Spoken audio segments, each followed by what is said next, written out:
you need to stop resisting and fighting this this desire to be in relationship, because there's a part of me that always says, okay, now it's time. I need to be single. I need to be on my own. Don't get back in a relationship. But I keep finding myself in relationships. And it is, as you saw in the book, a big part of my life. I learned so much through my intimate relationship. Mm-hmm.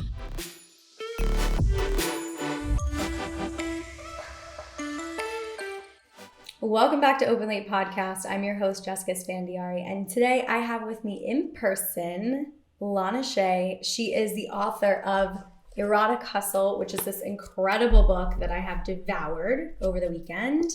We're going to talk all about it, but she's also a plant medicine advocate for consciousness and cognitive liberation, which I think is incredible. I mean, she's a yogi, she's a holistic health practitioner. And reading her book, I was like, is this about me? Is this book about me? Like, so many of your experiences and your evolution are so similar to my journey that I felt you were speaking about parts of my life that I never have very openly. And I've started to do that a bit on the show, but I was so excited to interview, and I told you I prepared nothing because I feel like I'm going to be asking myself questions. Welcome. Thank you so much. Yeah. What a beautiful intro. I'm so excited. I want to hear from you. I mean, this is an interview. I want to hear everything. What did you get? I mean, basically, you know my life because it's yours in so many ways. So we met in Miami. Just so everybody knows, we barely know each other. We met one night through mutual friends. I was there in December. It was Art Basel. Yes. And we went to this awesome dinner. And yeah, Kristen told me that you wrote this book, and I was like, wow, I want to read it. It sounds like very interesting. I've actually never had someone on the show who's written a memoir. And come to find out, we've lived a very similar life trajectory. And so, yeah, I want to dive right in. I want to I'll share this with you. I also lived in Vegas. And I believe that we worked at Sapphire at the same time. Oh, wait. Yeah. I'm so excited right now. What? I didn't know that. I know. I wasn't going to tell you until we're on the show. I didn't know that you dance. Have you shared this on So I didn't dance, but I was a cocktail server there for almost 4 years. I mean, the cocktail servers, almost have it better in a lot of ways, but have a lot of similarities too. Like, the guys are more excited about the cocktail servers than the dancers half the time. Well, that's so funny that that's your experience, because one of the reasons I loved cocktailing at Sapphire was because I had worked in nightlife for a long time. When I got hired at Sapphire, I'd already been in nightclubs for 10 years. Nightclubs or pool parties. I moved to Vegas in 2008, and I opened Encore Beach Club when it was like just opening. And I worked there for 2 years and then got hired at Wet Republic. Then I moved to San Diego. And when I moved back, I really needed health insurance. I just felt like it was the time in my life where I needed that. And I actually had a girlfriend who was cocktailing there. And she's like, we get health insurance. And I was like, what? That's not possible in Vegas. At Sapphire. In the nightclub industry. Yes, if you're a bartender or a cocktail server there, you get really great health insurance. Okay, News to me. Yeah, newsflash. It's probably a newsflash to everybody. And because, if you work at a property on the Strip, you're like a bartender model, or like a model bartender, and you're a subcontractor a lot of places, and they won't hire anyone full time. They keep everyone just below it so that they don't have to provide insurance. And I was turning 26, and so I was off my parents, and I have always been pretty health forward, even though I was already getting into holistic health and alternative, just more traditional Eastern medicine, because I really don't love when people call Western medicine traditional, as I'm sure you feel the same way. Okay, I'm already getting what's going on. Yes. Right now. This is good. It's wild. And yeah, so anyway, in your book, you talk about being at Sapphire, I think just for a few months before you went full time to the Rhino. And that was like the only place you danced. And I was like, wait, what? 2012. Yeah, there could have definitely been some overlap. There is this really interesting thing, I think, it's so weird to say this, but within our community, like we are in a little bubble, right? I can name all the things, but we can do that later. And you see someone and you go, oh, I've seen you before. I know you. And it's like, okay, yes, we met through our beautiful friend Kristen, but there's definitely some other familiarity. Like when I first met you, I'm like, who is this tiny, adorable person? I feel like you've been in my world already. Like you've been circling already. I felt that same thing. I was pretty much like, who is this tiny dancer? I very much see myself, but I also think that, yeah, we've probably crossed paths. And it's just so interesting because reading about your life, and this book is really all about your evolution from everything from, childhood trauma through drug use early on, through starting to dance and being in that environment, to following men and sort of like what their wants, needs, and desires were, and really not knowing yourself, to growing up, in a relationship and really owning your womanhood, owning your sensuality, sexuality, and starting to like place those boundaries and really hold them. I'm getting chills just like talking about it hearing because your synopsis. I think that this is the journey for so many women, but we've lived a lot of the same experiences. And so reading how you got into, on your spiritual path and went to yoga teacher training and wanted to like live this year in India. I was like, well, we've talked about having, Persian men in our lives. My husband refused to let me go to India alone because he was like, it's too dangerous, and told me that if I wanted to do my teacher training there, I would have to hire a chaperone. And I was like, are you absurd? And then I started to look at it and I was like, oh, India is actually very dangerous to be there solo. I'm sure like not in places like Rishikesh, but I mean, I survived. Yeah. But it was scary. I have a lot of circumstances where I. Yeah. I mean, you talk about, well, you actually don't detail them. You leave that part out of the book, and I was kind of interested. But, you divulge so much of your soul in this book. And I think it's really profound when someone reads it to see a real person talking about real things. And that's what a memoir should be. So I'm like, where do we even start? I would love to dive into psychedelics. Yes. So the first time I ever did ayahuasca, well, that was the first thing I really ever did. I had just left Sapphire and we moved to LA, my husband and I. And you were married when you were working at Sapphire? We got married while I was at Sapphire still. Yeah. Okay. Mm-hmm. We met at Sapphire. Yes. I met my husband there. Wait, what? Yes. So it's so wild. We met through a mutual friend. She was another waitress there, and she and I worked a lot of the same shifts. We were kind of like the closers. We were some of the stronger cocktail servers and like the mamas of the cocktail servers. And she wasn't working that night and he wanted to come in. He was actually the best man from his high school best friend's wedding. And they were all from San Jose, and he was bringing like the crew in that night. And they only stayed for like an hour. It was, very ceremonial. Like, let's get the groom the lap dance, and then I think they went to Marquee or something. So our first interaction was there because our friend was like, he's going to request you. He has a comped bottle. He'll tip you really well. They're going to be in and out. And that was my first meeting of Pasha. And I had a boyfriend at the time. What? Yes. So, wait, I feel like I'm supposed to be interviewing you. Now I'm like dying. Oh, but I have so many questions. So basically that was our first interaction, and I had blinders on. I was with I was in a very toxic relationship and pretty devoted to this guy, really not knowing what my own wants, needs, and desires were at all. Some more parallels. Yes, there. just needed that comfort of having a person. And shortly thereafter, I found out that guy was totally leading a double life for almost 3 years, had a pretty serious sex addiction, although we never slept together. We were like best friends living in the same home. We bought a home together.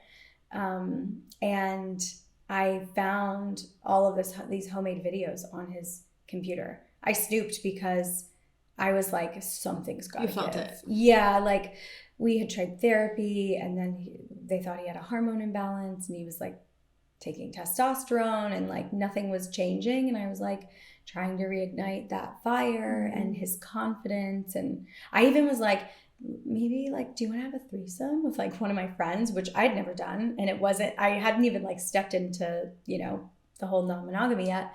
But he was like very much against, like it was like a constant rejection of intimacy with me. And so finally I was like, what is happening? You know, like we're young, this shouldn't be the case. And I snooped and found out why.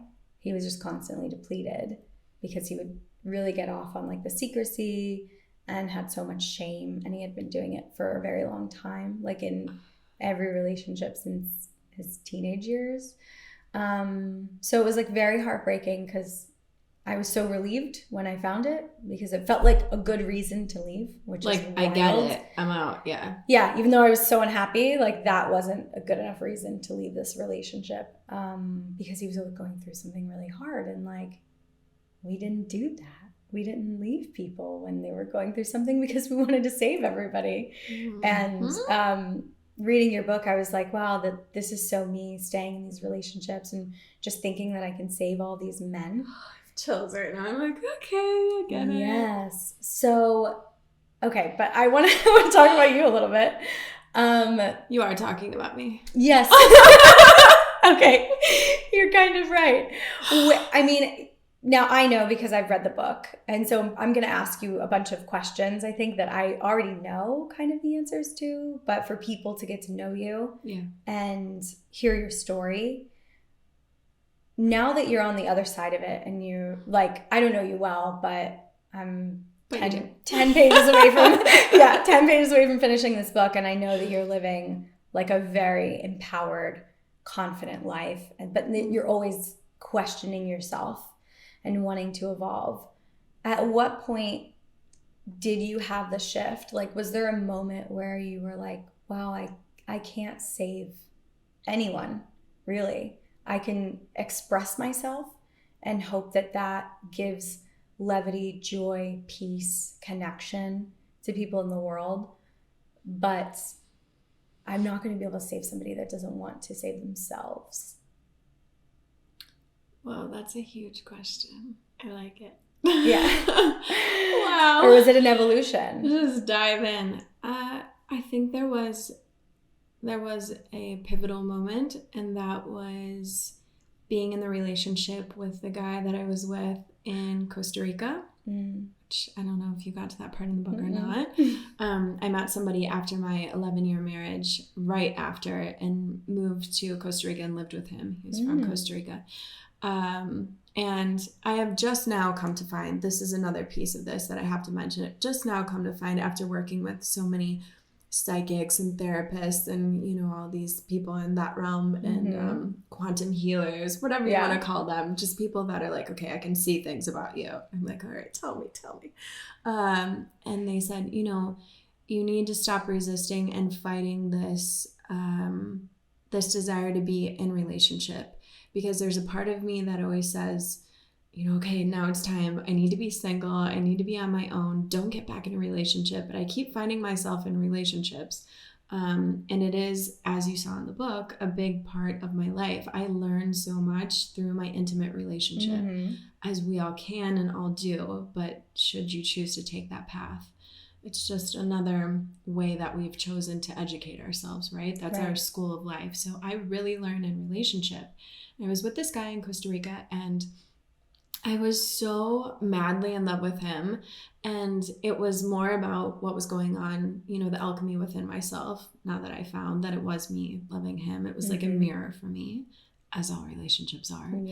And I wanted to have a baby with him. And for so many years, I was with somebody for 11 years, and I didn't want to have a child. You know, it was just never a part of my reality. It was, you know, I'm never having a child. This is not what I want to do with my life. I don't need to. Like, I also don't want to be conditioned by society. Like, okay, we need to have children to be successful humans, right? Like, if we don't procreate, we're not doing what our species do. So there was a moment where I had this deep desire to have a child with him.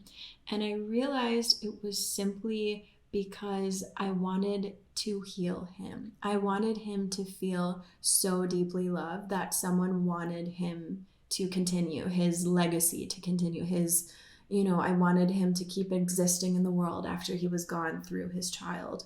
So that was like, wow. Really, now it feels almost like deep and dark and sick talking about it. It's like so vulnerable and uncomfortable. I'm like, oh, did I just say that? But yeah, I literally wanted to have a child with him because I wanted to show him that he was like, I loved him that much, and that he was that, like, you're so amazing that somebody wants to have a child with you. It had nothing to do with what you really wanted. No. We do that often. Mm-hmm. We do that a lot. Mm-hmm. You and I. I think women in general, as we're growing up, we're very conditioned to attune ourselves to the energy of men. Yeah. And be in that nurturing, supportive, how can I please you role. Yeah. And you grew up with like a lot of men that really needed help. All of them. Yeah. Yeah. So that's like your conditioning from such a young age. And I think that like no matter how, wealthy you are or not, or how educated you are or not, or how traumatic your experiences are as a child or not, it's also the society that we're born into with these like predetermined roles. And I really do, and I say this often on the show, like I think we're at a major shift in like our consciousness on this planet, and things are really starting to change. To bring it back to psychedelics, actually, because I wanted to go down that road. Yeah.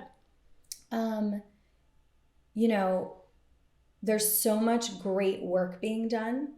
And for me, when I got into psychedelic work, ayahuasca became the medicine that I really studied and worked with a lot. But I also worked with Cambo, like not as often, but maybe once or twice a year for the last, 5-6 years, or even longer now, 7 or 8 years, because it was my 30th birthday and I just turned 38. So that stretch of time, that medicine, and then eventually evolved into serving myself psilocybin in sound ceremonies, which I just sort of like backed away from that to focus on other things. And it sounds like Cambo for you became the medicine that you really attuned to and like wanted to work with and was the most powerful. And I'm so curious as to why, because for me, it's the one where I'm like, I know I need to do this. I'm not gonna like it, but it's why I only do it,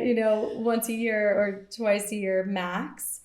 What is it about Cambo? We've never talked about that on the show before. So maybe, as someone who's really studied it and worked with it, you could guide people through sort of the experience and then your evolution with it and what it's given you.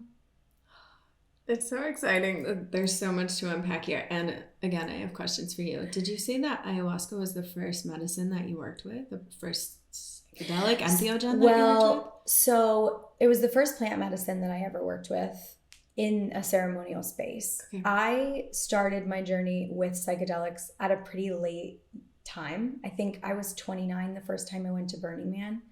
And I've been every year since that there's been a Burning Man, except for like the renegade years. Yeah. And I, working in nightlife for a bajillion years, never tried a drug in my life until I met my husband, and went to Burning Man. And there was like a whole new world opened for me. And that first year I tried mushrooms and MDMA for the first time. And in like years after that, I've tried, lots of other things. I've never really, cocaine has never interested me at all. It's always been like the things you can really learn from and like love from. And so similar to you, like I don't drink alcohol at this point in my life, and I don't really do those things unless I'm in a really good environment with the right people.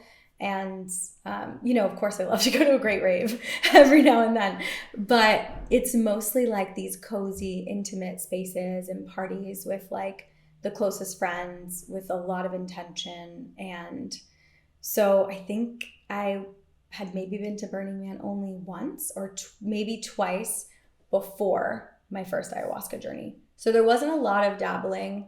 Wow. And I was such a late bloomer. One difference that we have, it's like you were a very early bloomer.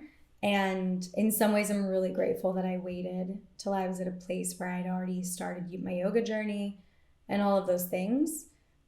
Working in nightlife for so long, I think would have been very dangerous if I was like in Vegas popping pills every weekend. Yeah. Yeah. It really helped me keep my head on. Now, I was a really big drinker, and I'm so glad that I've made the choice recently. And I'm not like, I've never had a problem with it, but I could see tendencies that I really didn't like that I would see in people that I grew up with.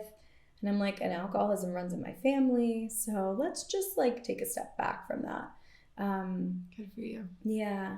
Thank you. So back to you. I love to hear that people like don't drink. It just, yeah. I mean, it's been only Music 4 months at this point that I've like, okay, I'm not really drinking anymore. I'm just going to like feel this out. But my husband just committed to a full year off. He thinks he'll never drink again.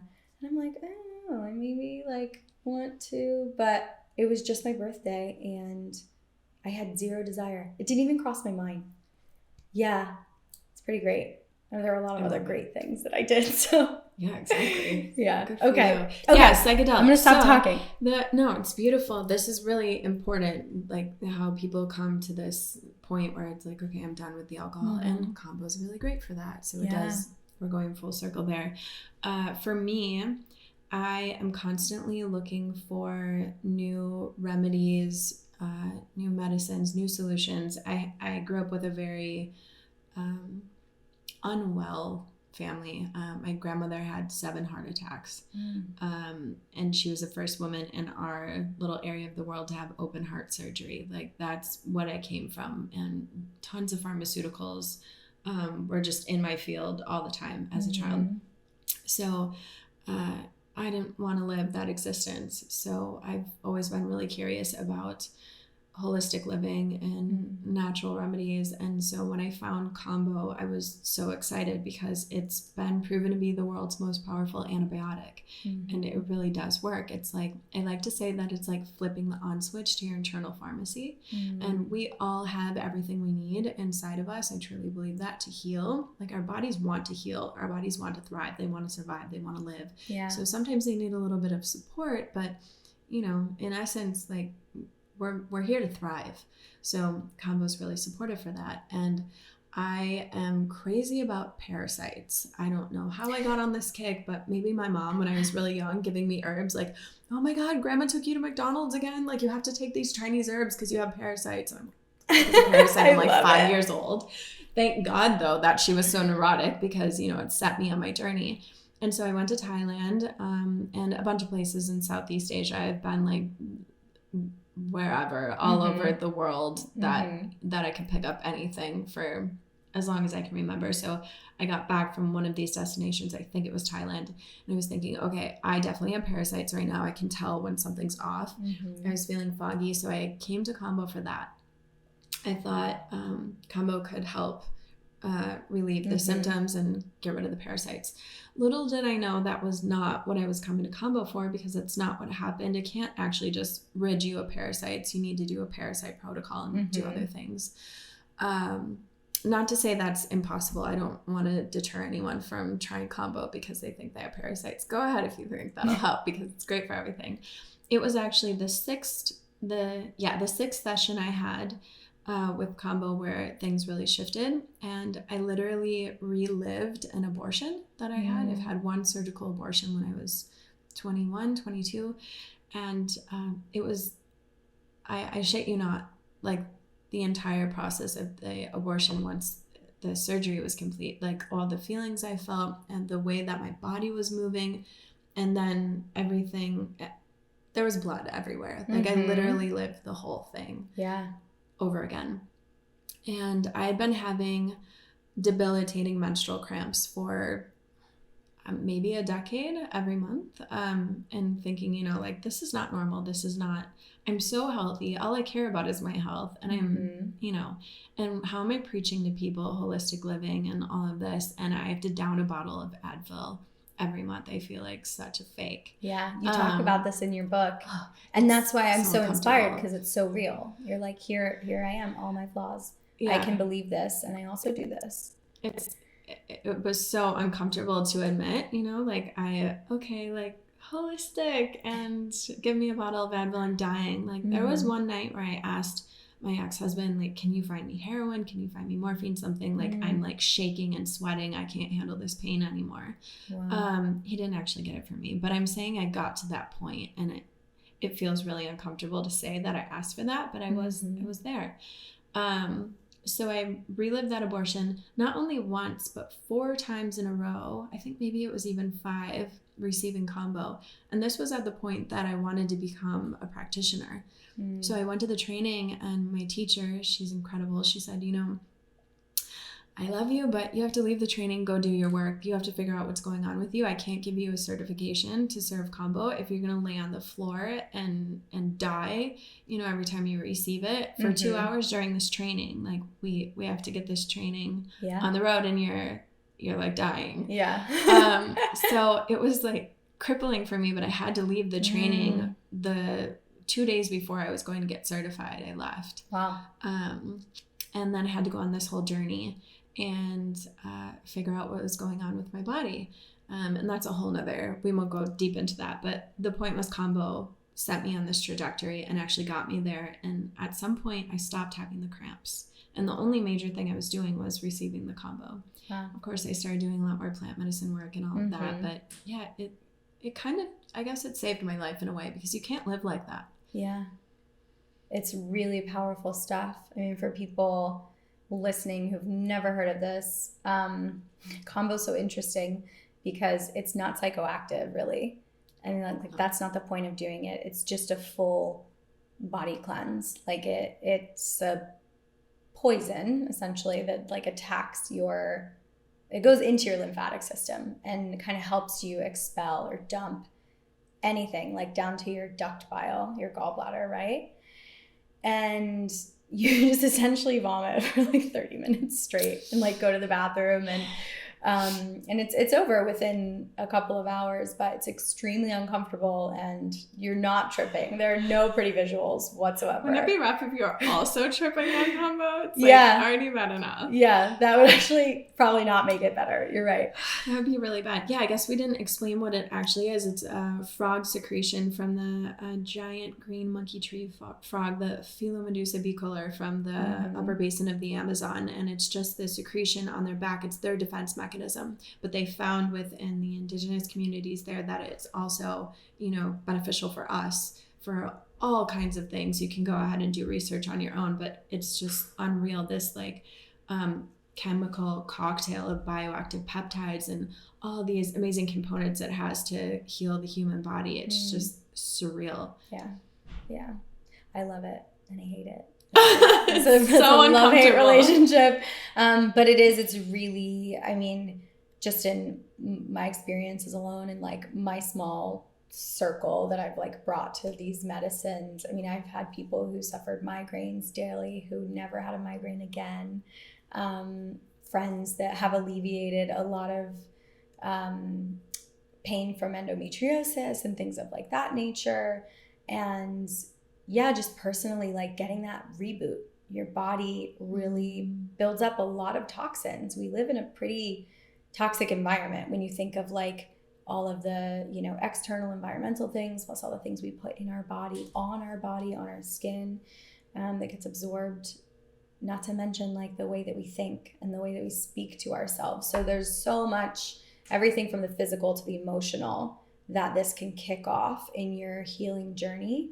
And then, yeah, coupled with if you are doing other like actual psychedelic plant medicine in conjunction, because I've done that before where it's like combo in the day, ayahuasca at night, and it's like, it's just a life-altering weekend, you know, where you just really operate on a different frequency and you're never the same. And then you get to keep up leveling people ask me like, who thought that, you know, ayahuasca is like a one-time thing that you do and it changes your life. You like see God or you see the light. And I'm like, well, yeah, if you're meant to do it one time, amazing. But it's a spiritual study. And it's sort of like reading a completely new book every time you go, like learning a different side of yourself. And I've always been a seeker and want to evolve. So, yeah.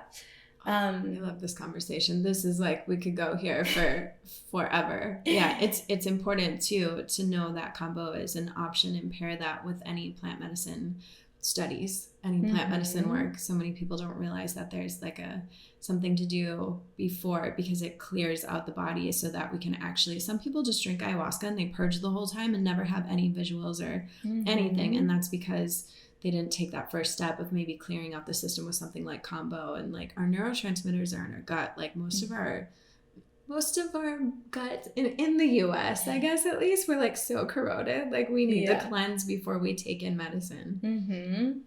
It's very true. Our food source is pretty altered in this country. And like knowing how you've lived all over and like visited so many countries, I imagine that you've felt the difference in your body when you're living different places. Oh, yeah. Yeah. Yeah, for sure. It's really important to practice self-care and really be in tune with how the environment and the food and, you know, even environmental pollutants and all of that's affecting your body, because you do have to reset, and constantly there's maintenance that needs to be done, because like you were saying earlier, our environment is really toxic. Our planet is. I mean, if you're somebody who eats fish on the regular, like fish is so polluted now. You're just eating like a little plastic creature at this point. Like, let's see how well we work if we keep eating plastic every day. You know, like I've actually cut fish out of my diet completely, which is so sad because I love it. It's such a bummer. Oh. Yeah. I was fully vegan for a while, like 6 or 7 years. Yeah. And I went back to eating fish, not like really regularly, but here and there, just because I really love it. Like I really missed it. You talk about sushi so much in this book. I was like, girl, I know.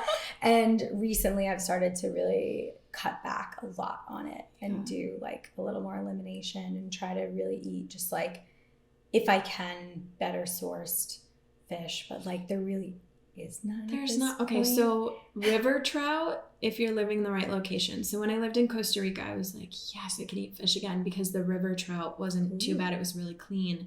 And they have one of the cleanest rivers ever in Costa Rica. You can drink the water actually out of this river. So I'm okay eating the fish out of that river. I am so excited because I'm going to Costa Rica. I'm going to Envision next month. Oh, perfect. Yeah, and So I can tell you what brand to get, because that's where I was living. Yeah. Oh, really? In Avita? In that area. Oh, amazing. So I have this desire to build a compound in Costa Rica. And well, that's like a top location. I'm thinking about Italy. I also really like just Colorado in general. But I kind of want to leave the US. If I stay here, it'll be Colorado. But just to like build this big property out, and like all of my friends can build homes on it. We can like live in community and live off the land. And I'm like putting these wheels in motion. So I told my husband the other day, can we look at property when we're there? And he's like, I think it's a little early, because realistically, we're not making this move for 3 or 4 years. So it's not like, I know. I want to speed up the timeline. I have a lot of people to connect you with. Just side note, realtors and like all kinds of amazing things in Costa Rica. Yeah, it does feel like one of the, you know, Pura Vida, right? Like the country itself is so protected in a lot of ways, because the people, the people there really care about their land. And yeah, I just feel like I went there once and it felt like home. Yeah. So anyway, how long were you there with your so lover? That was where I escaped during 2020. I went for Envision. Oh, did you? Wait, I was there. I went one time. We have definitely seen each other in our. Yes, I went in 2020, and I'd never been to a music festival. And ever. That's the one you started with? It's the one like hardcore. It's the one I started with. had only ever been to Burning Man. And so I was too. like, I was like a little elitist maybe. I was like, I go to Burning Man. I don't need to go to like a music festival, because it's like the pinnacle of, you know, expression experience, you know, for many people. And now I like see things a little bit differently. I want to like experience everything. And I felt like Envision was I was like, oh, this is amazing. Oh yeah. It's very small community. There's so much great content and, you know, classes and ceremonies to go to during the day. Yeah, but okay, you were there in 2020. You went to Envision. Is that where you met? So I met the guy at Burning Man. It's also perfect. We'll just keep going in these beautiful weaving circles. I met him, so that's like September, beginning of September, right? And then it took me until October to get to Costa Rica, and then I left and I went back again because I did one of the like satellite events, workshops. I led my tantric lap dance thing in Costa Rica, which we're going to talk about. Yes, fun stuff. And then I stayed for a while. I was staying with the guy, and then things started getting weird. And before I left, my girlfriend Crystal, Crystal and Naval, they were like, "Take this mask with you." And I was like, I'm not taking a mask with me. I'm not wearing this. Yeah. And I remember it's just like the weirdest, like it was like a child mask. It had like a zipper on the mouth or something, like one of those black ones with like that. And I shit you not, I ended up wearing that mask the whole like entire year, you know, like off and on if I'd go out, because I didn't have to wear it much. I was in Costa Rica, but it was just so weird that I brought it with me, and that became a thing. But people started leaving, and then there was this announcement, oh, the border's closing, and either you leave now or we don't know what's going to happen. And I was like, finally the world's ending and I'm in paradise. I'm not fucking leaving. Yeah. Bye guys. Like all my friends from Envision who are like struggling, you know, they're like, we're leaving. The border's closing. I'm like, yes, I'm stuck here. I'm like, and the guy that I was dating, his family, they're guardians for the tallest waterfall in southern Costa Rica, and there's a cave underneath. So Diamante Falls, and we were hiking up to the cave and sleeping there, and I was sleeping on a wooden platform with a mattress on it under a bug net for a good part of 2020. Wow. Like I was literally living in the jungle and talking to people here going like, oh my God. And I'm like, I'm so sorry. I'm going to go jump off a waterfall. Bye. Wow. Love your life. That's ideal. So yes to Costa Rica and living there and building a community there. So a couple people that were a part of that whole mix, like my girlfriend Rebecca, she's still there. She like is started a real estate company there, and she didn't leave. She's there, and you know. That's amazing. Yeah. It is the place. I'm feeling the call. Yeah. You're not going to, are you not going to Envision? I'm not going this one, but Costa Rica is like partially home for me forever because I was there that whole year. Yeah. And the co-host of my podcast that hasn't been getting a lot of love, that's about divorce. We started that there during that time. Okay, it was like our pandemic project. And so many great things happened in 2020 living in the jungle. Yeah. I bet. COVID was such an interesting time because I, unpopular opinion, feel like I learned so much about myself. I made a lot of really interesting calls and mistakes during that time, but it was such an incubator because everything felt accelerated for me because I was like, oh, we have all this uninterrupted time. And I threw myself into a project that wasn't really like what I wanted to do. It was what I thought I should do. But it was also like, got to spend so much time with, my husband. Then we were, not really on the same page for a while. So that really brought us close together because we both travel and like run businesses, and it was nice. And we were living with some of our best friends who had just gotten home from 6 months of travel. They were supposed to stay with us a month while they looked for a rental here in LA, and they ended up with us for 9 months. And that was really special because they're like really, really good special friends of ours. And one's a doctor. So it was also really great to have like a very conscious, just like another conscious male kind of voice and energy in the home. who was like, let's do some research, and was, had like a lot of similar values that we do about like health and how the body can, really take care of itself if we put it in the right environment. And so, who is this doctor? I'm like, a really, really good friend. And he was just such a good sounding board, because I think if you don't personally know someone you can trust in medicine, something like COVID pops up and you don't know what to believe, right? You don't know who to listen to. There's so many different opinions. And you can't really get a good answer out of anybody. So, I ended up like never getting vaccinated, thank God. And we got COVID before LA even shut down, before like COVID was really here. So in January? No, we got it at the end of February, beginning of March. Okay. And LA went on a lockdown March 17th.